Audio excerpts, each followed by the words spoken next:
দণ্ডপ্রাপ্ত দণ্ডপ্রাপ্ত শেখ হাসিনার বাংলাদেশে প্রত্যর্পণ করার বিষয়টি উঠে এসছে এবং আমরা তাদেরকে বলেছি এই প্রত্যর্পণ প্রসেস ত্বরান্বিত করার জন্য। আমরা আশা করি ভারত এই ব্যাপারে পজিটিভলি সাড়া দিবে। এছাড়া শহীদ হাদির সাসপেক্টেড হত্যাকারীরা আপনারা জানেন ধরা পড়েছে। আমরা ভারত যে সমস্ত কাগজপত্র চেয়েছিল সবকিছু তাদের দিয়েছে। এই বিষয়টা এসছে আমাদের জন্য, এটা অত্যন্ত একটা সেন্সিটিভ বিষয় এবং আমরা বলেছি এই হত্যাকারীদেরকে যত দ্রুত সম্ভব আমাদের কাছে প্রত্যর্পণ করা। দুদেশের সম্পর্ক এগিয়ে নিয়ে যাওয়ার জন্য যে এনেবলিং এনভায়রনমেন্ট দরকার,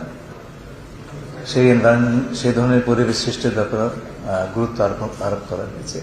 মোটা থেকে এগুলো খুব সংক্ষেপে আমরা বলেছি। এগুলো তো প্রধানমন্ত্রী পর্যায়ে আলোচনার নয়, এগুলো আমি গতকালকে তার সঙ্গে আমার সঙ্গে তার বিষয়ে আলাপ হয়েছে। 5 আগস্টের ব্যাপারে আমাদের যে পজিশন আমরা ক্লিয়ারলি বলে দিয়েছি এবং সেটা গুরুত্বের সঙ্গে অনুধাবন করেছেন ভারতীয় কর্তৃপক্ষ। সেটা আমাকে গতকালকেও তারা জানিয়েছেন, আজকেও তারা প্রধানমন্ত্রীকে সেটা বলেছেন। না দেখুন, এখানে দুঃখ প্রকাশের ব্যাপার নয় তো। আপনার একটা জিনিস ভালো করে বুঝতে হবে কি হয়েছে জিনিসটা।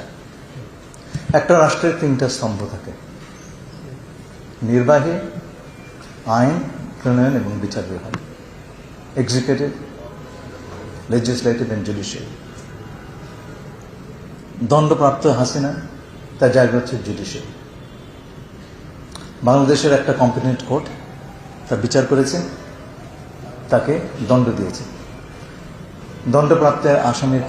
দণ্ডপ্রাপ্ত ব্যক্তির বিষয়ে কি হয়, তাকে কাস্টডিতে নেওয়া হয় এবং তার যদি কিছু বক্তব্য থাকে, আত্মপক্ষ সমর্থনের কিছু থাকে, সেটা আদালতে বলবে। তো 5 তারিখে হাসিনা যে কাজটি করেছে সেটা হচ্ছে বাংলাদেশের জুডিশিয়ারি রাষ্ট্রের একটি স্তম্ভ, তার প্রতি বৃদ্ধাঙ্গুষ্ঠে দিয়েছে এবং সেই কাজটি ভারত সরকার করতে দিয়েছে। সুতরাং আমরা এই কথাটা আমি গতকালকে বলেছি যে আমাদের রাষ্ট্রের পুরো কাঠামোর প্রতি আমরা চাই সারা বিশ্বের সকল দেশ শ্রদ্ধাশীল হোক এবং আমরা আশা করব আমাদের এই বিষয়টি ভারত সরকার অনুধাবন করবেন। আমার ধারণা হচ্ছে তাদের সঙ্গে কথা বলে তারা জিনিসটা বুঝতে পেরেছেন এবং আশা করব যে আমাদের রাষ্ট্রের কোনো স্তম্ভের